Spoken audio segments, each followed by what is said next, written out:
Ahora sí. Muy bien, recapitulando, antes de continuar, recuerden, la contextualización ciega es un problema serio para los predicadores. ¿Se acuerdan que hemos estado viendo que agarrar nuestras predicaciones y de inmediato pasar a una aplicación a la vida cotidiana se convierte en un problema? Nos tienta a buscar ser relevantes, pero nos lleva a la superficialidad con respecto al texto. Nos lleva a que la gente nos admire como predicadores, pero al final de cuentas nuestras predicaciones carecen de un sustento bíblico real, en lo cual es peligroso. Hemos visto cómo el contexto cultural se puede convertir en una fuente, de una fuente de información a un punto dominante en la predicación. De tal manera que, por ejemplo, ahorita que está lo del COVID, podamos aplicar las varias cosas de lo que es el COVID y cómo salir adelante en medio del COVID, usando textos, usando muchos textos y al mismo tiempo no aplicándolos adecuadamente. Eso nos puede llegar a suceder. Luego vimos cómo puede llevarnos esta contextualización a creer ser prácticos e imponer lo que creemos que la gente debe escuchar. ¿Recuerdan que vimos eso? Queremos ser prácticos y pensamos qué es lo que la gente debería de escuchar y nosotros se lo imponemos. No es tanto la palabra de Dios, sino nosotros. Y finalmente vimos nuestra tendencia a querer hacer pasar por mensaje de Dios nuestros propios sentimientos espirituales, lo que vimos la semana pasada, que hacemos nuestro devocional, nos emociona un versículo y ese versículo pensamos que es lo que la gente quiere oír. Y aunque lo sacamos fuera de contexto del texto, asumimos que es lo que Dios quiere para nuestra congregación y caemos en ese error. Entonces, ¿hay alguna forma sencilla de expresar cuándo nuestra tendencia hacia la contextualización termina yendo mal? Tenemos aquí un diagramita. Está, por un lado, interpretar correctamente y por el otro lado, hacerlo entendible. En el centro está la predicación. Queremos que nuestra predicación sea entendible, pero también queremos interpretar correctamente. Sí o no lo queremos, queremos las dos. Pero a veces pensamos que no se puede, que o elegimos interpretar correctamente o elegimos hacerlo entendible. Ustedes van a encontrar los dos extremos. Hay predicaciones que son muy intelectuales, llenas de datos, llenas de que viene del griego, que viene de 20,000 versiones, muy bien interpretadas, pero no se entienden. Las he escuchado.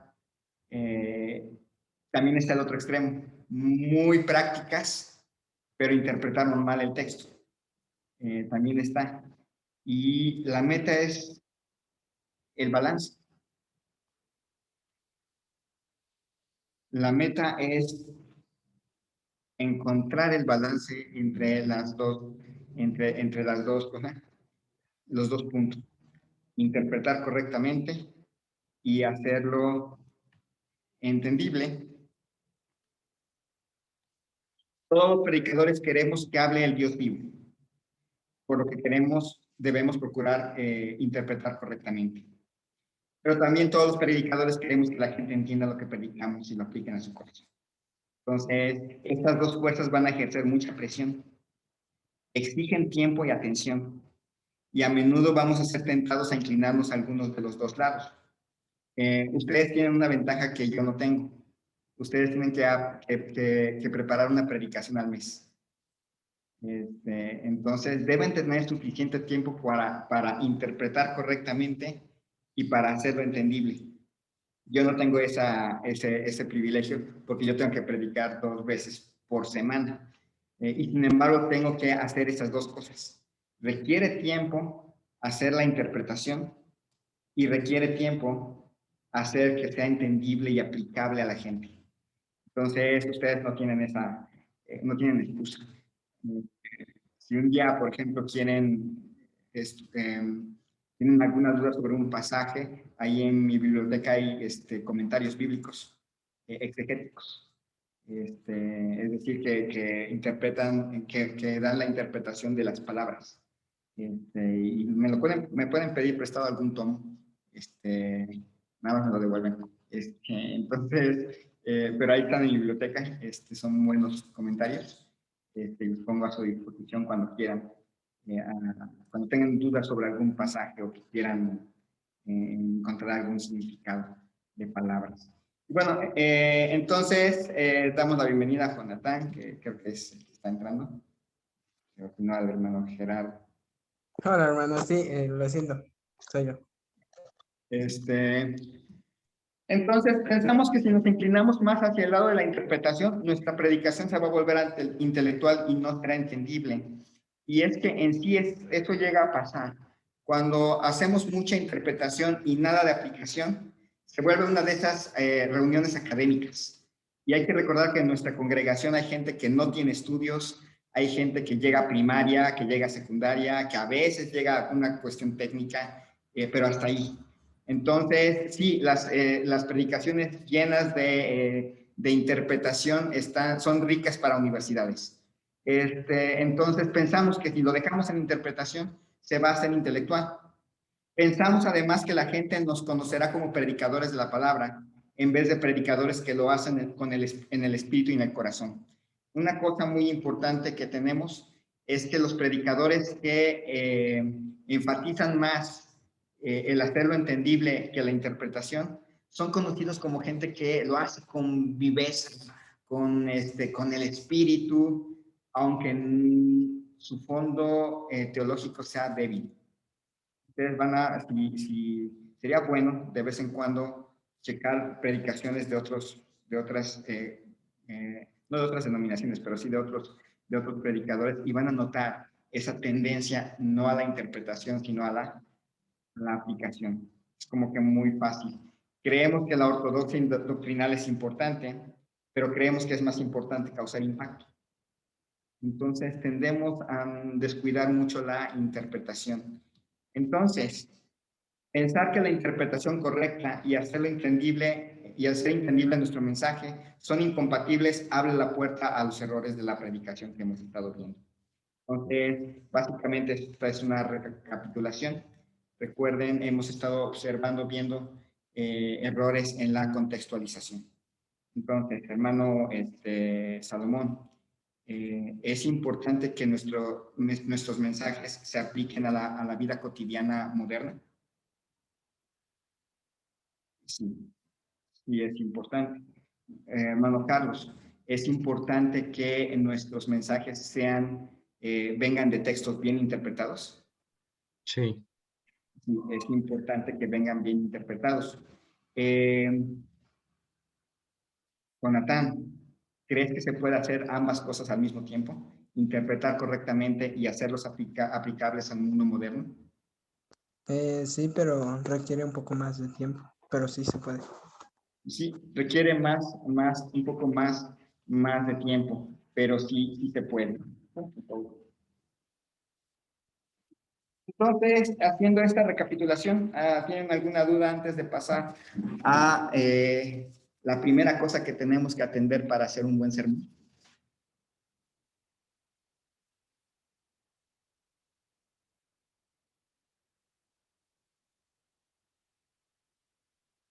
No, vamos a ver la siguiente, precisamente la siguiente lección.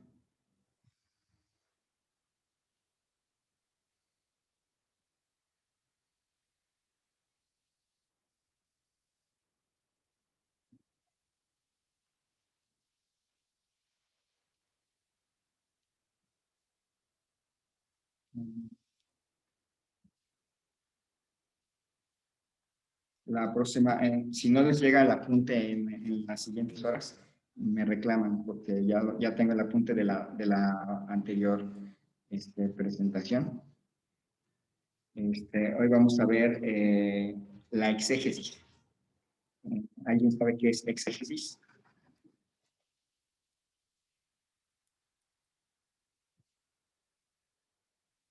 No viene aquí en esta. en estas tres primeras líneas. Pero ¿alguien sabe qué es exégesis?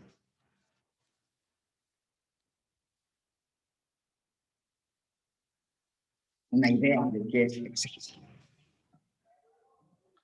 Exégesis es cuando trato el texto bíblico desde un punto de vista de lo que quiere decir realmente en su momento histórico, en su momento, el contexto histórico, el contexto de lo que dice unos capítulos antes, un capítulo después, pero también es sacar realmente lo que el texto quiso decir en su momento adecuado, ¿no? Cuando se escribió.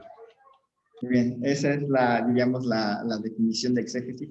Sacar del texto, lo que, su significado primario, antes que cualquier otra cosa. Entonces, recuerden que no tenemos que elegir entre interpretar correctamente el texto y hacerlo entendible. Se pueden hacer ambas y bien hechas. Entonces, ¿cómo podemos preparar mensajes que sean a la vez fieles al texto y fructíferos hoy? ¿Y cómo evitar solamente la contextualización?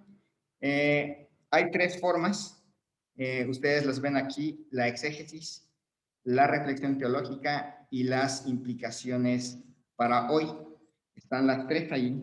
Entonces, ya la exégesis vimos qué es. La reflexión teológica es cómo se interpreta a la luz del Evangelio, y las implicaciones para hoy es la contextualización. Entonces, usualmente los predicadores modernos se saltan las dos primeras y se van a la última, lo cual nos trae predicaciones mal fundadas. Hay gente que hace la exégesis y luego las implicaciones para hoy, y lo que nos da son dos tipos de predicación: o predicaciones intelectuales, donde puro dato, o predicaciones morales, donde se nos invita a ser buenos sin tomar en cuenta el Evangelio y lo que necesitamos para poder ser buenos. Entonces, están los tres. En esta lista de tres, Jonathan, ¿cuál es el primero?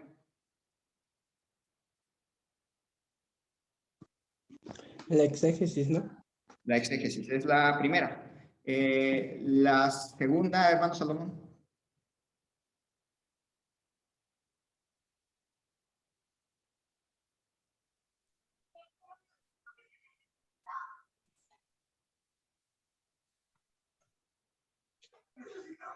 La tercera es la primera es la exégesis, la segunda, Carlos o hermano Salomón. La reflexión teológica. La reflexión teológica. Y la última. Las implicaciones para hoy. Muy bien, acuérdense de ese orden, porque es el orden en que tenemos que hacer nuestros sermones. Primero tenemos que hacer la exégesis, luego tenemos que hacer la reflexión teológica y luego tenemos que hacer las implicaciones para hoy. No se salten ninguno de esos puntos, porque si se lo saltan, van a crear un problema en su predicación, un problema de base en su predicación. Y no los inviertan de orden. No intenten hacer la implicación para hoy y hasta el último la exégesis, porque luego van a encontrar con que hacen las implicaciones para hoy y al hacer la exégesis se dan cuenta que su sermón estaba mal hecho y tienen que volver a empezar desde cero. Entonces hay que hacer primero la exégesis, después la reflexión teológica y hasta el último tienen que buscar las implicaciones para hoy, porque si no, la gente se va a quedar como que, aprendí mucho, pero no le entendí nada. Entonces hay que seguir esos tres pasos. Y la exégesis es lo primero. Toda predicación debe comenzar con la exégesis, en absoluto. Inclusive las predicaciones pequeñas, como les digo, ustedes tienen la ventaja de que una vez al mes lo van a hacer, así que tienen tiempo para hacer la exégesis. Para decirlo de otra manera, la contextualización, la reflexión teológica y la actualidad hay que mantenerlos a raya. A veces, y ¿cómo diríamos? Si lo dejan todo para el último, se van a meter en ese problema. Es decir, si dicen, pues tengo un mes para hacerlo, lo hago en la última semana. Llega la última semana y, bueno, es todavía para el domingo, entonces lo hago después del viernes. Y llega el viernes, se van a tener que saltar todo lo demás para irse a la contextualización, porque el tiempo les come. Entonces, hay que aprender a veces ya después cuando ya sean, como diríamos, cuando ya hayan tenido mucha práctica, ya pueden hacerlo en una semana. Pero mientras no, hay que empezar a pensar. La contextualización, la reflexión teológica y la actualidad hay que mantenerlos a raya. Primero hay que empezar con la exégesis. Un predicador fiel inicia el proceso de preparaciones del sermón prestando atención a la audiencia original del texto bíblico y a los propósitos del texto para aquellos lectores. Por ejemplo, Génesis, Éxodo, Levítico, Números y Deuteronomio. ¿Quiénes eran sus oyentes primarios? El pueblo de Israel. El pueblo de Israel. Ese era sus oyentes primarios, los israelitas. Entonces, ellos son la audiencia original del texto bíblico, así que hay que pensar en qué era lo que Dios les quiso decir a ellos, pero por alguna razón lo dejó ahí escrito, así que también nos quiere decir algo a nosotros. Pero primero hay que pensar en la audiencia original. Segunda Timoteo, ¿quién es su audiencia original? Jonathan, ¿quién es la audiencia original de Segunda Timoteo? Timoteo. Timoteo. No hay vuelta de hoja. Timoteo es la audiencia original de Segunda Timoteo. Lucas. ¿Quién es la audiencia original de Lucas, Charlie?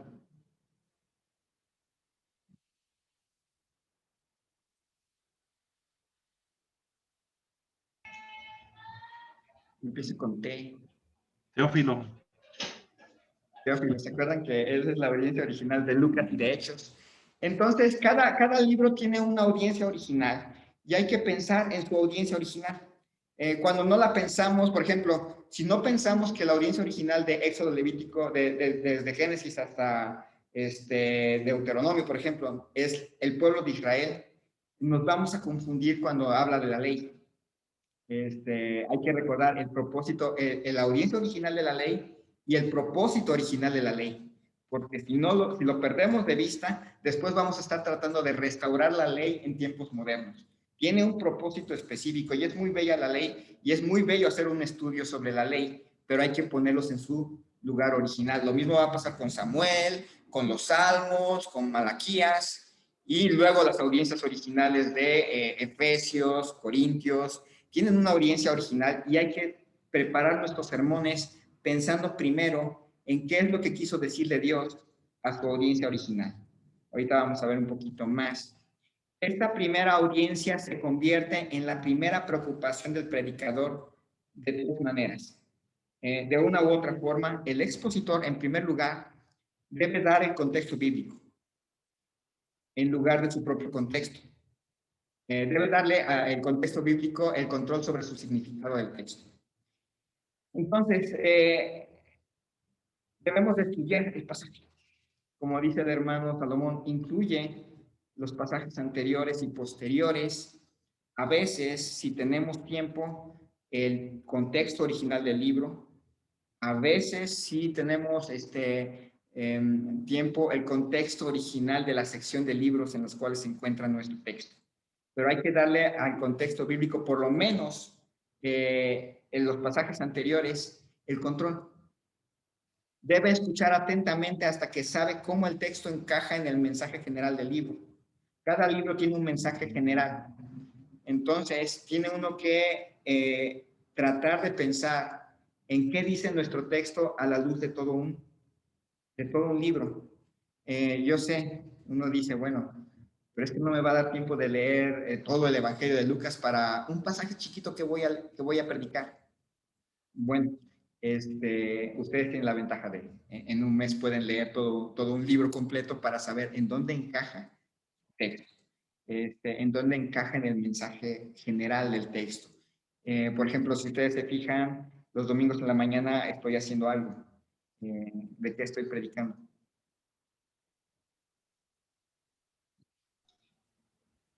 Juan.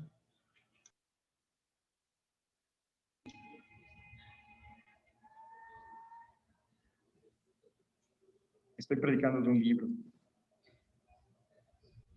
¿Cuál es?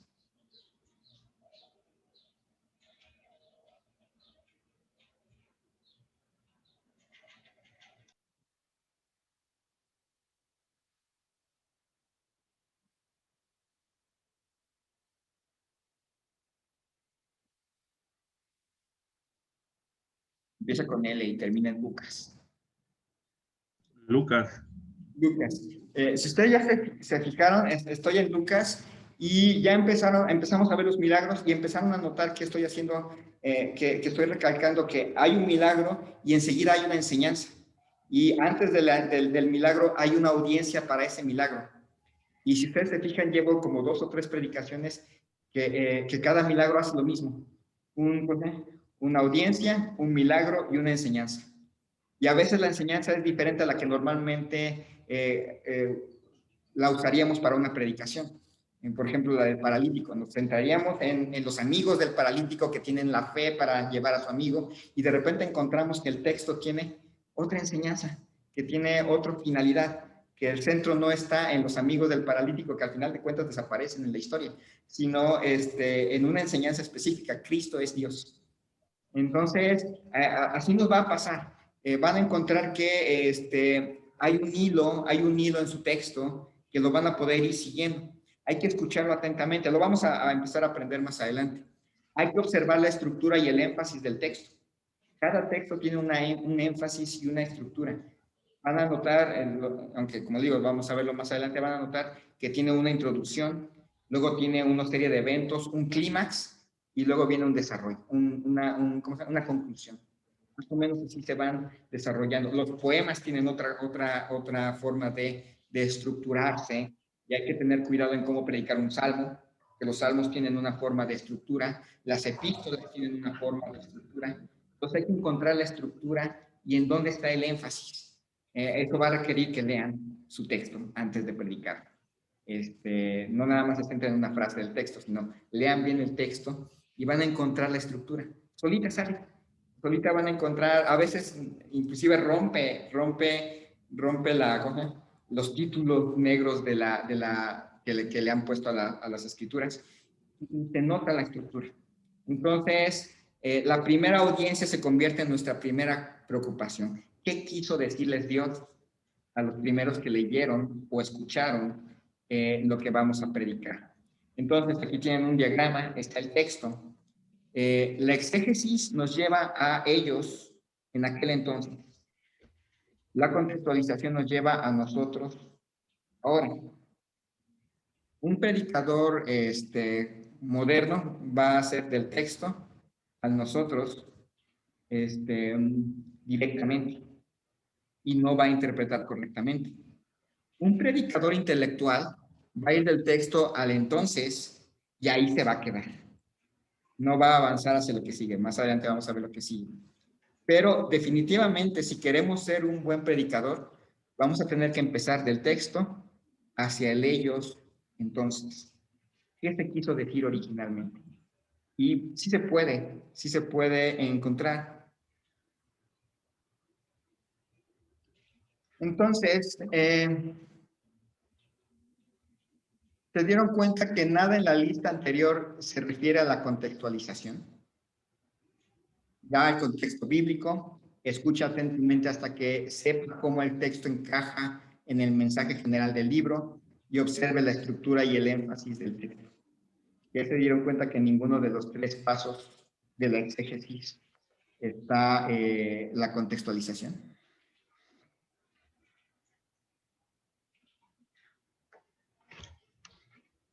Ya lo notaron, ¿verdad? La contextualización es después.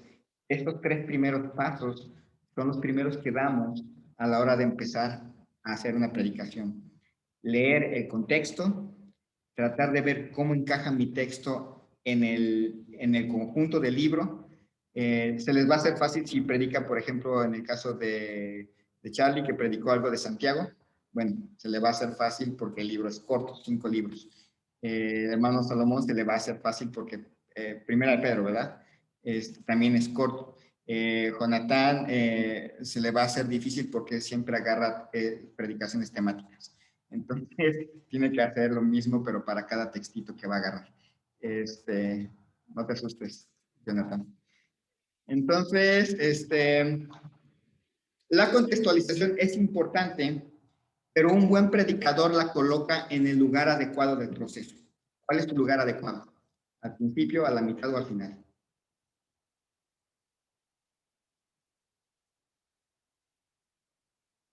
¿Puede repetir, por favor? La contextualización es importante, pero hay que darle lugar en el lugar, ponerla en el lugar adecuado. ¿Cuál es su lugar adecuado? ¿El principio, en medio o al final? Al ¿Dentro final. de la predicación? ¿A dónde va? O sea, dentro de la predicación, ¿dónde la pone uno? No, cuando ustedes están preparando su bosquejo, ¿en dónde va? Su sermón, ¿en dónde va? ¿En qué orden va? Yo pensaría que al principio. La contextualización empieza al principio, va a la mitad o va hasta el final. Recuerden que contextualización es la... Yo empiezo con una exégesis, contextualización y luego una conclusión. No sé si es correcto así. Va más o menos así. Primero es la exégesis. Ya vayanlo teniendo. Siempre va a ser la exégesis. Lo van a notar, ahorita nos faltan los otros pasos, pero van a notar que la contextualización va al final. Al final, ya que hicieron todo eso, de hecho, la exégesis casi nunca se presenta en público. Casi nunca la van a presentar. Es para su estudio y para aplicar bien el texto. La contextualización es buena, pero nunca debe permitirle llevar la iniciativa. Es decir, quiero que se aplique. Nunca permitan eso. Es el texto el que lleva la iniciativa. Así que nuestro mayor desafío será reorientar lo que debe tener el primer lugar. Y, en primer lugar, a la hora de preparar un sermón, ¿qué va? La exégesis. La exégesis. Nunca olviden eso. Ahorita vamos a, bueno, no ahorita, la siguiente clase vamos a empezar a saber cómo se hace una exégesis. Lo único que quiero enfatizar ahorita es que lo primero que hay que hacer es exégesis. Interpretar correctamente el texto. ¿Qué es lo que Dios quiso decirle a la audiencia original de nuestros textos? Y eso lo vamos a empezar a ver en las siguientes 3 clases. Van a ser 3 sesiones de cómo hacer una exégesis correcta. ¿Sale? Bueno, creo que todavía nos quedan 6 minutos. No quiero que me pase lo que me pasa en la clase de arriba. Siempre se las corto a la hora de la oración. Pero bueno, la importancia de mirar a la audiencia original. Va a quedar de tarea para la próxima. Me lo envían por, me lo envían a mi WhatsApp. La tarea, agarren 1 Corintios capítulo 13. 1 Corintios capítulo 13 y hagan un pequeño bosquejo de 1 Corintios capítulo 13. Háganlo sin mirar el contexto. Va a ser una práctica de lo que no se debe de hacer para que luego hagamos lo que sí se debe hacer. Háganlo sin mirar el contexto. No lean antes, no lean después. Nada más agarren 1 Corintios capítulo 13 y hagan un bosquejo de 1 Corintios capítulo 13. Esa será la tarea. ¿Sale? Me la envían antes del viernes, antes de la clase, me envían su bosquejito en una foto para que lo vean. Entonces ya ahí sería sin tomar la exégesis ni la contextualización. Bueno, la contextualización la van a tomar. Acuérdense que contextualizar es traer al tiempo moderno nuestra predicación. Ok. Entonces, hagan 1 Corintios 13 contextualizado. Y vamos a ver la diferencia entre contextualizar y cómo se hace, cómo hacer una predicación de 1 Corintios 13. Inclusive van a notar lo que se puede hacer una buena predicación para matrimonios bien cimentado. Sí se puede. O sea, no lo vamos a desechar, pero bueno. Entonces, con esto terminamos la clase. El hermano Enrique entró al final. Bueno, ya no entró, pero luego le mando el video. Entonces, vamos a orar, hermano. Bueno, sí, Charlie. Vamos a orar.